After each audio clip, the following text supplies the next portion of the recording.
बिस्मिल्लाहिर्रहमानिर्रहीम। अस्सलाम वालेकुम। क्या हाल है, कैसे हैं? उम्मीद करता हूँ कि आप सब लोग खैरियत से होंगे।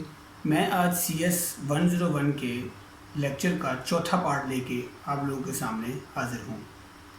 आज हम अपनी सीरीज़ का चौथा लेक्चर शुरू करेंगे, जो कि हमारी CS 101 इंट्रोडक्शन टू कंप्यूटिंग है, और आज हम उसका जो चौथा लेक्चर है वो स्टार्ट कर रहे हैं।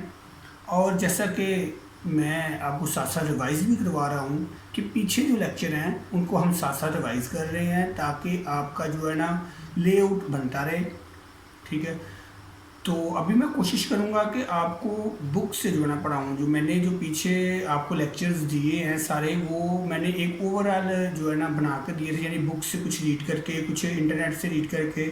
तो मैंने आपको उसके ना लेक्चर्स बना कर दिए थे। तो बहुत सारे स्टूडेंटों ने फीडबैक दिया कि सर जो है ना हैंडआउट्स जो है वो उनसे अगर हम ना पढ़ें, सिर्फ आपके लेक्चर्स ही सुन लें, तो हम क्या पास हो जाएंगे। ग्रैंड क्विज़ेस के बारे में पूछा और एग्ज़ाम्स के बारे में पूछा। तो मैं आप सबको पहले क्लियर कर दूं कि जिस तरह मैं कोर्स लेके चल रहा हूँ ना, आपने ये मेरे वाले लेक्चर भी सुनने हैं और वीडियो के हैंडआउट्स भी पढ़ने हैं। ठीक है, जैसा कि लेक्चर सुनने से पहले, आज फ़र्ज़ करिए चौथा लेक्चर है, तो आपने लेक्चर सुनने से पहले जो है चौथा लेक्चर वहाँ से रीड आउट कर लेना है। ठीक है, रीड आउट करने के बाद फिर आपने मेरे वाला लेक्चर सुन लेना है।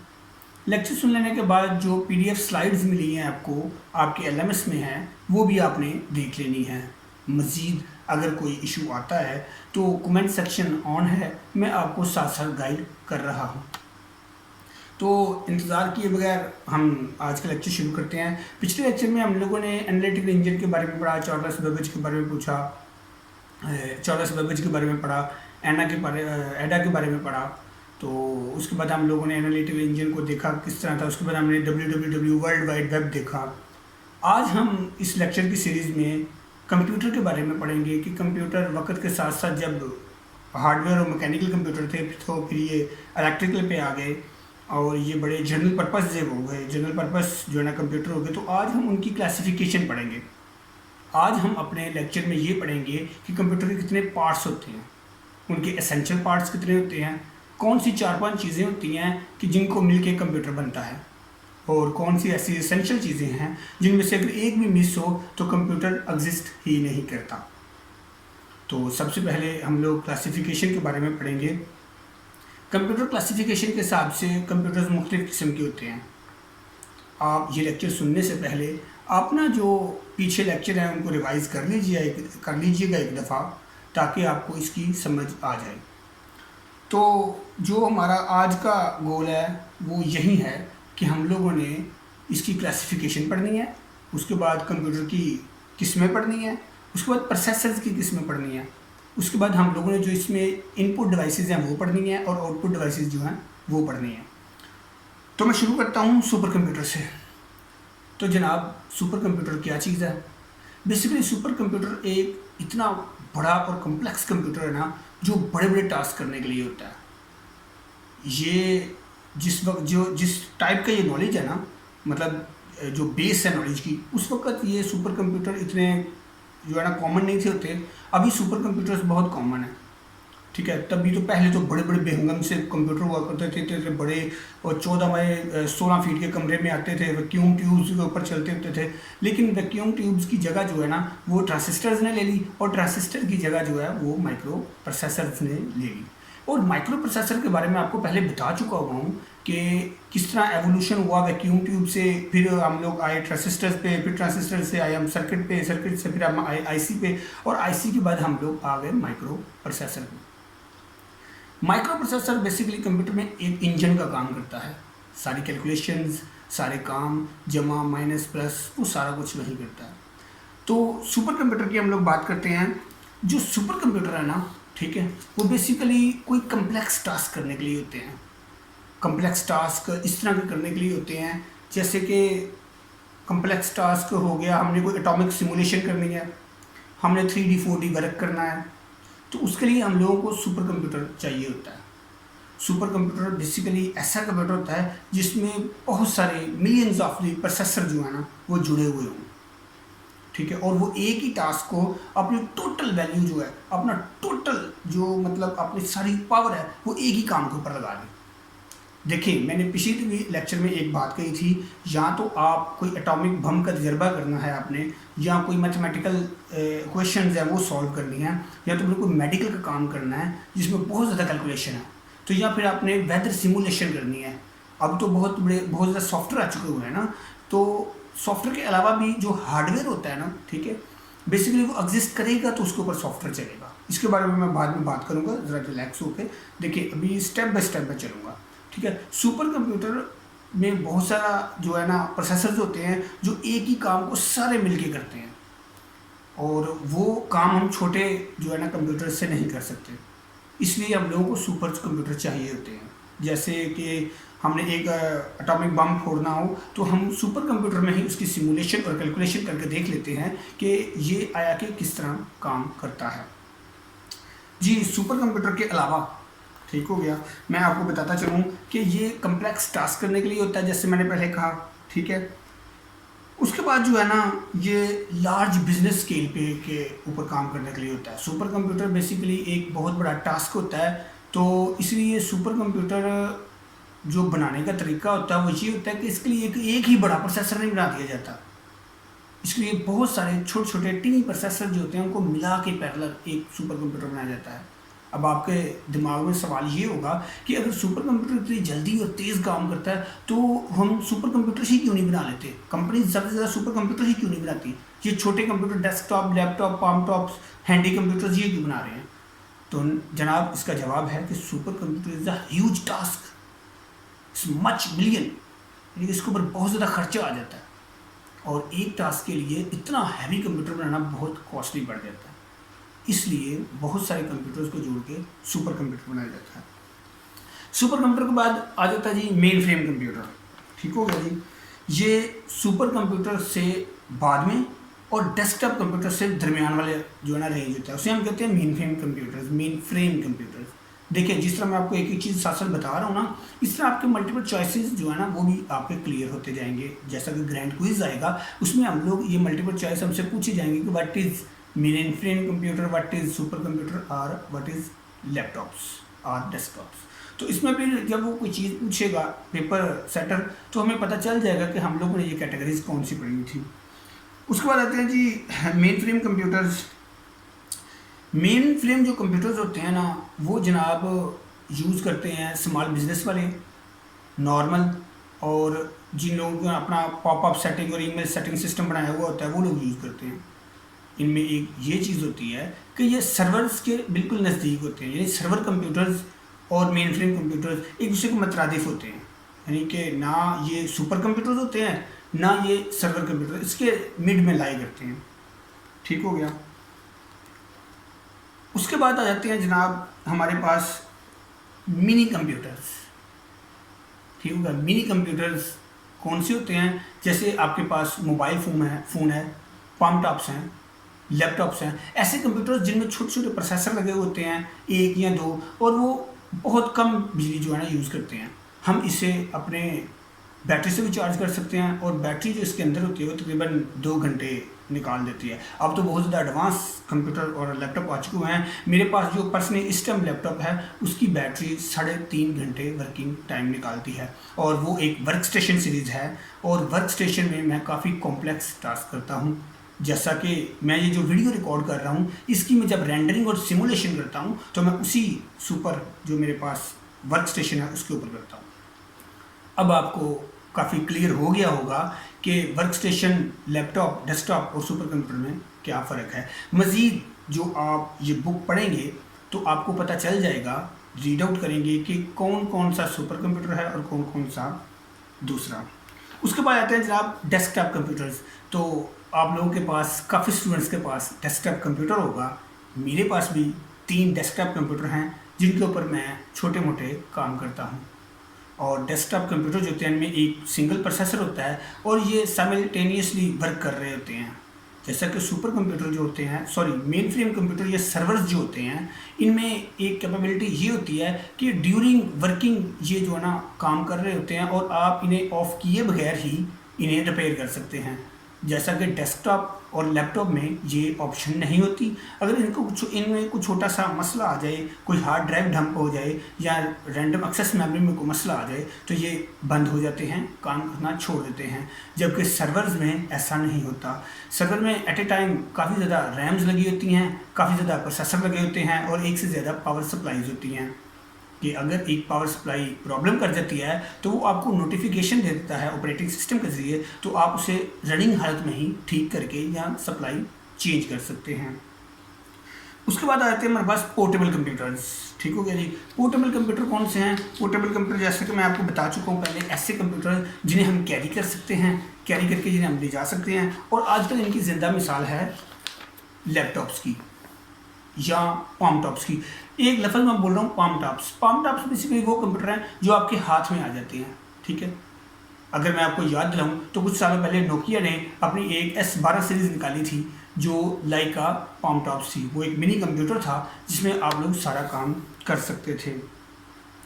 उसके बाद कंप्यूटर्स की रैंकिंग आ जाती है।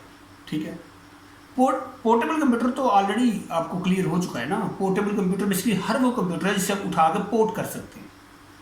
मतलब लैपटॉप्स अब तो फोलियो आ चुके हुए हैं। ये लैपटॉप्स की बेसिकली आजकल की रनिंग दौर की जो है ना वो रनिंग दौर की नस्लें हैं लैपटॉप्स की। हो सकता है कि कुछ सालों बाद इससे भी एडवांस कंप्यूटर आ जाएं, क्योंकि आजकल 3D, 5D और 7D पे बहुत ज़्यादा काम हो रहा है। हो सकता है फिज़िकल चीज़ें कम हों और वर्चुअली चीज़ें बहुत ज़्यादा हों। जैसा कि आप भी एक वर्चुअल सिस्टम में पढ़ रहे हैं जहाँ पे फिज़िकली जो है ना टीचर्स अवेलेबल नहीं, वर्चुअली टीचर्स जो है ना वो अवेलेबल हैं। तो अभी मैं अगर रैंकिंग करूं कंप्यूटर्स को तो सबसे पहले आते हैं PDAs। ठीक है, उसके बाद आ जाते हैं वर्क स्टेशन। वर्क स्टेशन के बारे में मैं आपको बताया था कि वर्क स्टेशन वो लैपटॉप होते हैं जो डेस्कटॉप से आगे होते हैं, सर्वर से पीछे होते हैं। ठीक है, ये बहुत ज़्यादा कैलकुलेशन करने के लिए और रैंडमली काम करने के लिए होते हैं। ठीक हो गया जी। आगे आ जाती है एक वेरिएबल कंप्यूटर सिस्टम। बहुत सारे स्टूडेंटों को ये प्रॉब्लम हुई कि वेरिएबल कंप्यूटर सिस्टम कौन से हैं। देखिए जी, वेरिएबल कंप्यूटर सिस्टम वो हैं जिन्हें आप पहन सकते हैं, जैसा कि ग्लासेस में कंप्यूटर है। उसके बाद अगर आप कोई ऐसा गैजेट है, आजकल ड्रोन्स का ज़माना है, ठीक है, आप उनका जो कंट्रोलर होता है वो अपने हाथ पे पहन लेते हैं और साथ उसके कैमरा लगा होता है। आप उसे हाथ से ही दाएं बाएं इस तरह सेंसर के जरिए कंट्रोल करते हैं। वो होते हैं वेरिएबल कंप्यूटर्स और ये मिलिट्री में बहुत ज़्यादा यूज़ होंगे। जैसे अगर आप आजकल आप देखें तो मिलिट्री में जो होते हैं, जो सोल्जर्स होते हैं, उन्होंने वेरिएबल कंप्यूटर पहने हुए होते हैं और वो किसी खंदक में या किसी गार में बैठे होते हैं और टेक्नोलॉजी के ज़रिए जो है ना अपने वेपन्स को चला रहे होते हैं और एक दूसरे से कम्युनिकेट कर रहे होते हैं। ये एक बेहतरीन मिसाल है वेरिएबल कंप्यूटर्स की। अगर आपको क्वेश्चन में वो पूछता है कि व्हाट इज़ वेरिएबल कंप्यूटर्स, तो आप कह सकते हैं कि the computers that can a person wear and control everything from this computer. ठीक हो गया। मजीद आप बुक से पढ़ेंगे तो आपको क्लियर हो जाएगा। अच्छा जी, आगे आ जाते हैं जी मेन फ्रेम और सुपर कंप्यूटर्स। ये मैं आपसे पहले बता चुका हूँ आपको क्या चीज़ है मेन फ्रेम और कंप्यूटर्स। उसके बाद बारी आती है जी हार्डवेयर और सॉफ्टवेयर की। ठीक हो गया जी। हार्डवेयर बेसिकली मैं आपको एक मिसाल देता हूँ। जैसे देखें, एक बुक है ना, उस बुक में कुछ लिखा हुआ, CS 101 की बुक है, उस बुक में सारा कंटेंट लिखा हुआ है। अगर उस बुक में कंटेंट ना लिखा हुआ हो तो वो तो हमारे पास एक सिंपल हार्डवेयर होगा ना, हमारे पास एक सिंपल हार्डवेयर होगा। अगर उस बुक में कंटेंट लिखा हुआ है तो हमारे पास वो सॉफ्टवेयर की शक्ल में होगा। आप समझ गए बेसिकली, यानी कि सॉफ्टवेयर हार्डवेयर के बिना कुछ नहीं और हार्डवेयर सॉफ्टवेयर के बिना कुछ नहीं। अगर वो CS 101 की बुक है, उसमें कंटेंट नहीं लिखा हुआ तो आपकी किस काम की, मेरे किस काम की। और अगर उसमें कंटेंट लिखा हुआ है, ठीक है, तो जाहिर है वो पढ़ने के काम आएगी, उससे हम नॉलेज लेंगे। बुक जो है लाइक का हार्डवेयर और उसके अंदर जो कंटेंट है लाइक का सॉफ्टवेयर। ठीक हो गया। और हार्डवेयर जो होता है वो टचेबल होता है, टेंजिबल एसेट्स जिस तरह होते हैं। हार्डवेयर जो होता है वो टचेबल होता है, सॉफ्टवेयर सिर्फ इंस्ट्रक्शंस होती हैं जो कि हमने उसके ऊपर परफॉर्म करनी होती हैं। अच्छा जी, उसके बाद हम बात करते हैं प्रोसेसर्स के ऊपर। मैंने कहा था जी प्रोसेसर्स किसी कंप्यूटर में मेन इंजन का काम करते हैं। ठीक है, सारी कैलकुलेशन और सारे टास्क प्रोसेसर के अंदर ही होते हैं। प्रोसेसर के अंदर एक LPU यूनिट होता है, एक BPU यूनिट होता है। और ये मैं फ्यूचर में हम लोग इसके ऊपर एक कंप्लीट लेक्चर है, उसके ऊपर हम लोग डीपली बात करेंगे कि एक कंप्यूटर के अंदर प्रोसेसर यूनिट काम कैसे करता है। और तभी मैं आपको बताऊंगा कि आप लोग किस तरह काम कर सकते हैं। मतलब आपने एक गेमिंग कंप्यूटर बनाना है तो आपको कौन कौन सी चीज़ें चाहिए, एक सादा डेस्कटॉप बनाना है तो कौन कौन सी चीज़ें चाहिए, प्रोसेसर कौन सी नस्ल का हो, रैम कौन सी नस्ल का हो, सॉकेट कौन सी नस्ल की हो, ये सारी चीज़ें हम लोग उस लेक्चर में इंशाल्लाह क्लियर करेंगे, सीखेंगे उस लेक्चर में। अभी के लिए सिर्फ मैं आपको यही बताता हूँ कि प्रोसेसर को आप एक इंजन समझ लें, छोटा सा, ठीक है, जो कि पूरे कंप्यूटर के सारी चीज़ों को साथ लेके चलता है, उसको आप एक इंजन समझ लें, ठीक है। और इसमें फिर एक एलपीयू यूनिट होता है, बीपीयू यूनिट होता है, वो यूनिट जो होते हैं वो साथ साथ काम करते हैं, ठीक है। उसके बाद हम बात करते हैं मेमोरी की। मेमोरी दो किस्म की होती है, एक रीडेबल और एक राइटेबल। या आप इस तरह कर लें कि मेमोरी होती है, एक रैम होती है, एक रोम होती है, ठीक है। ये मेमोरी की दो किस्में हैं। मेमोरी में चीज़ें स्टोर भी होती हैं, मेमोरी में चीज़ें परफॉर्म भी होती हैं। इसको मज़ीद आगे जब हम पढ़ेंगे हमारा क्लियर हो जाएगा। जैसे एक होती है रैम, ठीक है, मेमोरी, एक रैम होती है रैंडम एक्सेस मेमोरी, एक रोम होती है रीड ओनली मेमोरी, ठीक है। और एक जो मेमोरी होती है वो स्टोरेज होती है। जैसे कि मेरे कंप्यूटर में 2000 GB हार्ड ड्राइव लगी हुई है, जिसे 2 TB स्टोरेज कहते हैं। पहले वक्तों में ये बहुत महंगी होती थी, लेकिन अब तो बहुत ज़्यादा ईजी आ चुकी हुई है। मतलब बहुत ज़्यादा जो है इतनी कॉस्टली नहीं है, बहुत ज़्यादा सस्ती मिल जाती हैं। हो सकता है आपके कंप्यूटर में 500 GB हार्ड ड्राइव लगी हुई हो। मेरे पास जितने कंप्यूटर हैं सब में किसी में 2000 GB, किसी में 1000 GB, किसी में 500 GB लगी हुई है। और स्टोरेज को लेके एक और बात करूँ, ये मैकेनिकल हार्ड डिस्क हैं, ठीक है। अब तो SSDs आ चुकी हैं, सॉलिड स्टेट ड्राइव, जो कि हार्ड ड्राइव से कोई 60-70 गुना तेज़ काम करती हैं। यानी कि अगर आपका बूट सिस्टम जो है वो कंप्यूटर ऑन होने में 1 मिनट लेता है, बूट लोडर चलने में और डेस्कटॉप आने में 1 मिनट लगता है, और अगर आप इसकी जगह पे SSD यूज़ करेंगे तो वहीं आपका कंप्यूटर 10 से 12 सेकंड में बूट कर जाएगा और उसकी स्पीड मच फास्टर हो जाएगी, ठीक हो गया। आगे जनाब, कंप्यूटर की कुछ इनपुट डिवाइसेस होती हैं, कुछ आउटपुट डिवाइसेस होती हैं, ठीक है, जिनके ज़रिए हम जो है ना कंप्यूटर को चलाते हैं। मैंने एसेंशियल चीज़ों की बात की थी कि कंप्यूटर की कितनी चीज़ें एसेंशियल हैं जिनको जोड़ के हम लोग एक कंप्यूटर बनाते हैं। अभी इंशाल्लाह हम लोग नेक्स्ट लेक्चर में ना फिजिकली वो सामान ला के मैं आपके सामने एक कंप्यूटर जोड़ूंगा, आपको बताऊंगा कि आपने वो कंप्यूटर क्या होता है, कैसे जोड़ते हैं उसे, ठीक है, कौन सा रैम होता है, कौन सी रैम होती है, कौन सा प्रोसेसर होता है, उसको किस तरह जोड़ते हैं, उसके ऊपर पेस्टिंग कैसे करते हैं, बस स्पीड क्या होती है, रैम को एडजस्ट कैसे करते हैं, DDR1, DDR2, DDR3, SDR, ये रैमें क्या होती हैं, प्रोसेसर की सॉकेट क्या होती है, जनरेशन क्या होती है, ये इंशाल्लाह हम लोग कवर करेंगे सारा। बेसिकली इस कोर्स को लेकर मैं इस तरह चल रहा हूँ कि आप लोग फिजिकली भी जो है ना मतलब कंप्यूटर एक्सपर्ट बन जाए, ठीक है। और आप जो घर में कंप्यूटर है आपके पास जिस पर आप पढ़ रहे हैं, अगर उसमें कोई इशू आ जाता है, ठीक है, तो वो भी आप उसको क्लियर कर लें, खुद ही क्लियर कर लें। यार मार्केट में जाने की ज़रूरत नहीं, आप BS के स्टूडेंट हैं, कंप्यूटर साइंस के स्टूडेंट हैं, कम से कम आपको इतना तो आता ही होना चाहिए ना कि आप इन चीज़ों को खुद कर लें। क्योंकि स्टार्ट में मुझे बड़ा इशू होता था, तो अब अल्हम्दुलिल्लाह अल्लाह की ज़ात का इतना करम है कि मैं कंप्यूटर की बीप्स और उसके फ़ैन की आवाज़ सुन के बता देता हूँ कंप्यूटर में क्या प्रॉब्लम है, ये नॉर्मल स्टेट में चल रहा है, नहीं चल रहा, क्यों नहीं चल रहा, ठीक है। अच्छा जी, अभी हम आउटपुट एसेंशियल जो है ना चीज़ों की तरफ हम चलते हैं। एसेंशियल चीज़ें जो होती हैं ना, इसका एक होता है प्रोसेसर, एक होती है मेमोरी और स्टोरेज और आउटपुट। यानी इनपुट चीज़ें होती हैं, आउटपुट चीज़ें होती हैं, मेमोरी होती है, स्टोरेज होती है, ठीक है। और एक चीज़ होती है बस, ये रोड वाली बस नहीं जनाब, मेमोरी बस, ठीक है। और एक होती है प्रोसेसर बस, जिसे हम लोग सिस्टम बस कहते हैं और मेमोरी बस कहते हैं। आप इस तरह करें, सिस्टम बस और मेमोरी बस, ठीक हो गया जी। अभी हम थोड़ा सा इन चीज़ों को आहिस्ता आहिस्ता एक्सप्लोर कर लें एक एक करके। आप बुक के साथ में चल रहा हूँ, बुक के मतलब बुक फॉर्म में चल रहा हूँ, आप अपनी बुक खोल के भी साथ रख सकते हैं। मैं स्टार्ट में आपको बता नहीं सका, आप लोग बुक खोल लें, ठीक है। उसके ऊपर जो हाईलाइट्स है ना, मैं उनको लेके चल रहा हूँ। जब आप मेरा लेक्चर कंप्लीट सुन लेंगे ना, ठीक है, साथ साथ आप उन हाईलाइट्स को भी जो है ना क्लियर करते जाएं। अच्छा जी, इनपुट डिवाइसेस में सबसे पहले आ जाता है माउस। वो एक छोटा सा है। माउस से मुझे एक लतीफ़ा याद आ गया कि क्लास में एक सर थे, उन्होंने कहा कि बिल्ली कैसे बोलती है, तो बच्चों ने कहा म्याऊं म्याऊं है। और फिर उन्होंने कहा जी 2-3 जानवरों के नाम लिए, फिर उन्होंने कहा जी माउस की आवाज़ क्या होती है। सब बच्चे खामोश हो गए। एक बच्चा बोला क्लिक क्लिक क्लिक। जी तो जनाब वो इसी माउस की बात कर रहा था। ये जो हमारी इनपुट डिवाइस है, वो तमाम चीज़ें जिनसे हम कंप्यूटर में डाटा इनपुट करते हैं, ठीक है, वो इनपुट डिवाइसेस हैं। वो तमाम चीज़ें जिनसे हम कंप्यूटर में डाटा इनपुट करते हैं वो हमारी इनपुट डिवाइसेस हैं, और वो तमाम चीज़ें जिससे कंप्यूटर हमसे इंटरेक्ट करता है, हमें बताता है, हाँ फिजिकली या डिस्प्ले करवाता है, वो आउटपुट चीज़ें हैं। ये आपको क्लियर हो गया? ठीक है। अभी आगे आता है कीबोर्ड। कीबोर्ड से हम लोग डाटा इनपुट करते हैं, ठीक है, ये हमारी इनपुट डिवाइस है। आगे गई जॉयस्टिक, कई गेमों के शिदाई दोस्त और वो जो हैं वो जॉयस्टिक लगाते हैं, जॉयस्टिक भी एक इनपुट चीज़ है।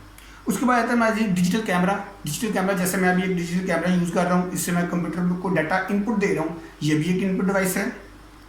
उसके बाद आता है जी माइक्रोफोन। ये माइक्रोफोन जिससे मैं बोल रहा हूँ, इससे आवाज़ डिजिटलाइज हो रही है, आप जो है ना वो स्टोर हो रही है कंप्यूटर में, ये भी एक इनपुट डिवाइस है। उसके बाद आता है स्कैनर। स्कैनर से हम लोग क्या करते हैं, उसमें एक वो पेज रखते हैं और वो एक ट्यूब जो लाइट है वो चलती है साथ में, और जो उसका वो पेपर का डाटा होता है वो एक कॉपी बनकर कंप्यूटर में चली जाती है, ठीक है। वो क्या होता है, वो हमारा इनपुट डिवाइस हो जाएगा, ठीक है। उसके बाद एक और चीज़, ये पोर्ट क्या होती है, ठीक है। बेसिकली ये जो पोर्ट होती है ना, ये एक कनेक्शन की नस्ल होती है, जैसे यूएसबी पोर्ट, बस पोर्ट। अभी मैं नंबर वाइज जो है ना आपको बताता हूँ ताकि आप लोग क्लियर हैं। अच्छा जी, काफ़ी किस्म की पोर्ट्स होती हैं जिनके मुख्तलिफ काम होते हैं। ये बेसिकली जो छोटी छोटी चीज़ें अभी मैं आपको क्लियर करवा रहा हूँ 5-7 लेक्चरों में, ये हमारे मल्टीपल चॉइस और ग्रैंड क्विज हमारे जो है ना वो सारे हमारे क्लियर हो रहे हैं। जैसे कि पैरेलल पोर्ट। पैरेलल पोर्ट एक चौड़ी सी पोर्ट होगी, इंशाल्लाह कल मैं आपको जब कंप्यूटर में असेंबल करेंगे आपको दिखाऊंगा कि पैरेलल पोर्ट क्या होती है। लेकिन अब ये पैरेलल पोर्ट नहीं चलती, ये पैरेलल पोर्ट डायरेक्ट प्रोसेसर से कम्युनिकेट करती है, प्रोसेसर से स्विचिंग करवाती है। ये आप चीज़ें याद रखें कि पैरेलल पोर्ट डायरेक्ट प्रोसेसर से कम्युनिकेट करती है, और प्रोसेसर से जो है ना वो इसमें ट्रेन ड्राइवर यूज़ होता है। ये ट्रेन ड्राइवर क्या चीज़ है ये भी हम इंशाल्लाह पढ़ेंगे। उसके बाद एक सीरियल सीरियल पोर्ट, एक पैरेलल पोर्ट, एक सीरियल पोर्ट। आपके कंप्यूटर के पीछे एक छोटी सी पोर्ट होगी, उसे हम लोग सीरियल पोर्ट कहते हैं, वो वीजीए की तरह की पोर्ट होगी, ठीक है। वो भी हम इंशाल्लाह कल मैं जब कंप्यूटर असम्बल करूंगा और उसकी आउटपुट चीज़ें पढ़ेंगे मैं आपको दिखाऊंगा। एक होती है स्कजी पोर्ट, अभी इसका नाम आप देख लें, बाद में इंशाल्लाह इसको क्लियर करेंगे। होती है यूएसबी पोर्ट। यूएसबी पोर्ट से कौन वाकिफ़ नहीं है, यूएसबी पोर्ट से आप भी वाकिफ़ हैं, मैं भी वाकिफ़ हूँ, क्योंकि आजकल ज़माना ही यूएसबी का है। पहले डाटा ट्रैवल करने के लिए हम लोग सीडीज़ यूज़ करते थे, वो एक किसी दोस्त से सॉफ्टवेयर लेना होता था, उसको सीडी लेके आते थे, फिर उससे साफ़ करते थे, फिर लगाते थे, कभी सॉफ्टवेयर रीड हो जाता था, कभी नहीं होता था, बड़े इशू आते थे। अब यूएसबी जो है ना उससे हम डाटा ट्रैवल करते हैं। उसके बाद है जी फायर वायर, ये भी इंशाल्लाह मैं आपको जब इसकी एग्जांपल आएगी तो आपको बताऊंगा।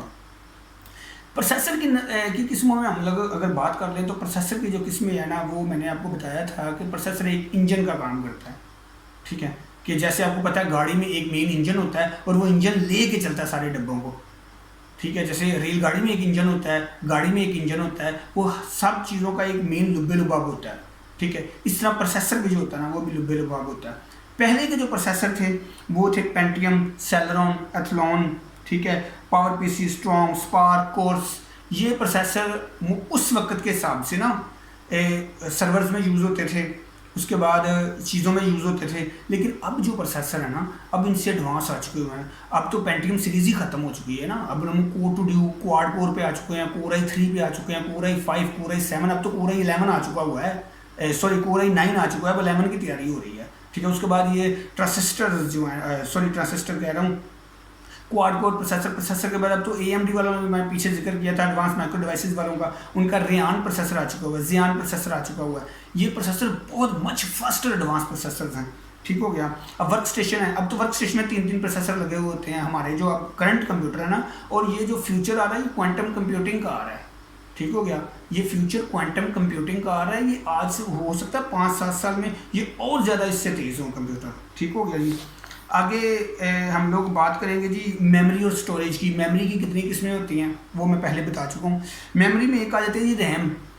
कल इंशाल्लाह हम लोग देखेंगे वो DDR1, 2, 3 वो कौन सी रैम है। आप मार्केट में जाते हैं उससे कहते हैं यार मुझे DDR3 रैम दे दो, वो आपसे पूछता है जी कौन सी बस की रैम दूँ, ठीक है। वो फिर आप जो मैं कल बताऊंगा रैम को दिखाऊंगा आपको कि बस कहाँ पे लिखी होती है और रिवर्स कहाँ पे लिखा होता है। फिर आप देखते हैं कि आप DDR3 लाते हैं, आपको कंप्यूटर में DDR3 लगी हुई है, लेकिन जब वो आप उसे लगाते हैं वो कंपैटिबल नहीं होती, उसमें इशू आ जाता है। वो क्यों आता है, क्या पढ़ने में मसला होता है या समझने में मसला होता है, वो भी हम लोग कल इंशाल्लाह जो है ना देखेंगे। RAM basically random access memory का नाम होता है। ये मुख्तलिफ जो है ना टास्क जो है ना उनको स्टोर करती है कैलकुलेशन के लिए, जो कि प्रोसेसर को दिए जाते हैं। तो उसके बाद जैसा कि एनालिटिकल इंजन में पंच कार्ड यूज़ हुआ करते थे, ठीक है। पंच कार्ड हम लोग पहले लेक्चर में पढ़ चुके हैं कि पंच कार्ड क्या है, ये उसकी एक एडवांस शक्ल है, ठीक है। उसके बाद आता है ये रोम। रोम होता है रीड ओनली मेमोरी, जैसा कि हमारा सीडी ड्राइव जो होती है वो उससे डाटा हम लोग रीड करते हैं, इसलिए रीड ओनली मेमोरी।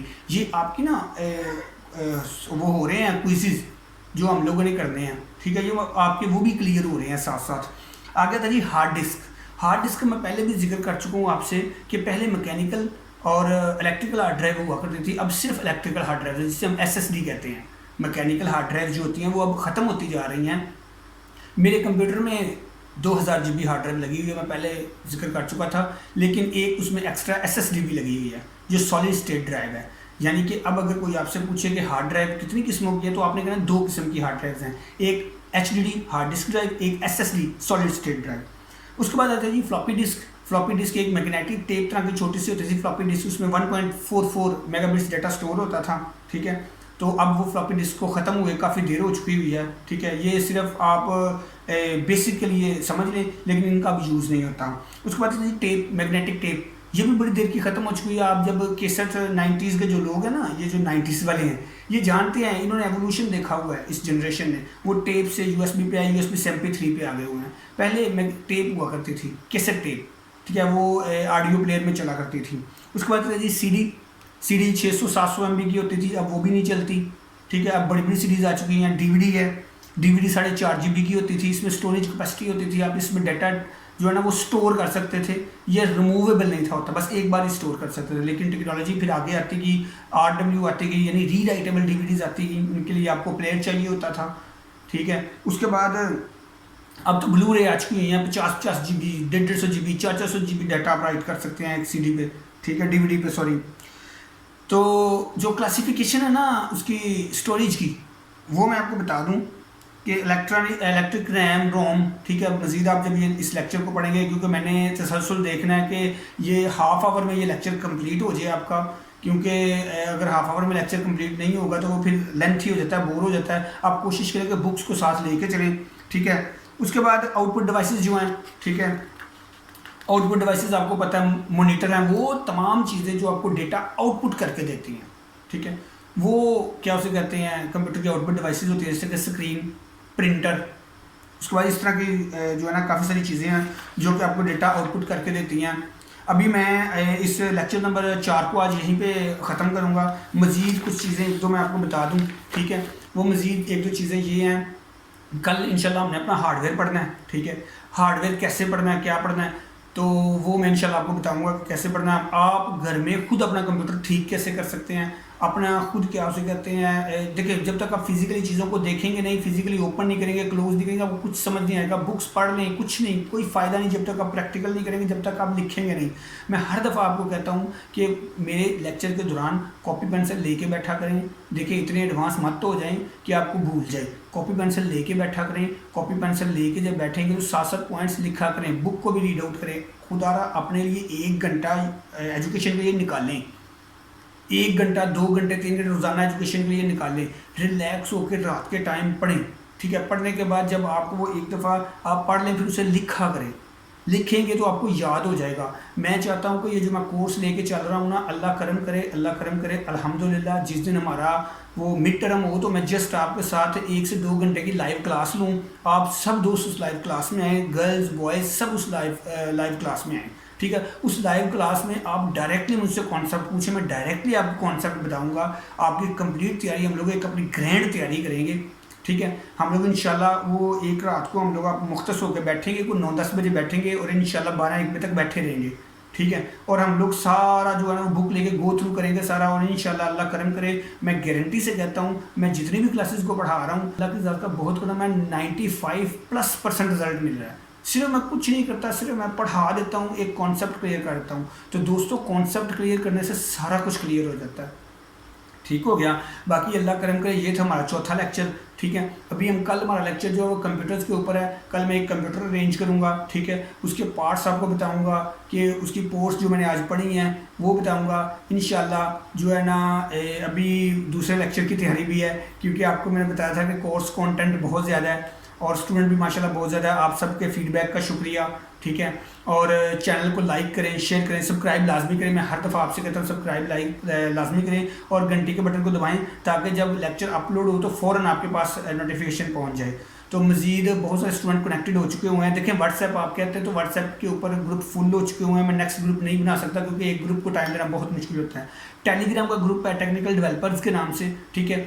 आप उसे क्या उसे कहते हैं एक्सेस करें, आप उसे देखें, उसमें जो है ना करें, प्रॉब्लम्स पोस्ट करें। अभी असाइनमेंट्स आनी हैं तो असाइनमेंट्स वो हैं, वो भी हम लोग इस तरह वीडियो बनाएंगे इंशाल्लाह, उसमें क्लियर करवाऊंगा। देखिए असाइनमेंट का सलूशन दूंगा आपको, तरीका बताऊंगा कि आपने असाइनमेंट करनी कैसे है, करेंगे आप खुद। प्रेजेंटेशन बताऊंगा असाइनमेंट्स की, असाइनमेंट को प्रेजेंट कैसे करते हैं। देखें आपका सोल्यूशन बड़ा ही गंदा है, फ़र्ज़ करें मिसाल दे रहा हूँ, सोल्यूशन बड़ा ही गंदा है, ठीक है, ठीक है। तो आपने प्रेजेंटेशन खूबसूरत बनाई है ना, तो जब सेटर देखेगा ना उसे खुशी होगी, उसने कहा यार स्टूडेंट बड़ा साफ नीट एंड क्लीन है। वो आपको कुछ ना कुछ 5-10 मार्क्स ना, 2-3 मार्क्स लाजमी देगा चाहे गलत है। और अगर आपका सोल्यूशन बिल्कुल ओके हुआ तो आपकी प्रेजेंटेशन गंदी हुई, पता नहीं नाम कहाँ लिखा हुआ है, पता नहीं सन कौन सा लिखा है, सवाल का नहीं पता, जवाब का नहीं पता, तो अगर आपका सोल्यूशन ठीक भी होगा ना तो वो आपको चेक करके 10 में से 10 नंबर कभी नहीं मिल सकते, आपको 10 में से 8 ही मिलेंगे।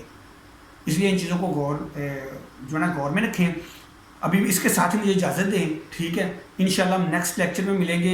अपना ख्याल रखिएगा, कोई बादाम शिदाम खाएं, लस्सियाँ शस्सियाँ पिएँ ताकि दिमाग आपका जो है ना वो तेज़ हो। और इंशाल्लाह नेक्स्ट मिलते हैं नए लेक्चर में। तब तक के लिए इजाज़त चाहता हूँ। अस्सलाम वालेकुम। पाकिस्तान जिंदाबाद।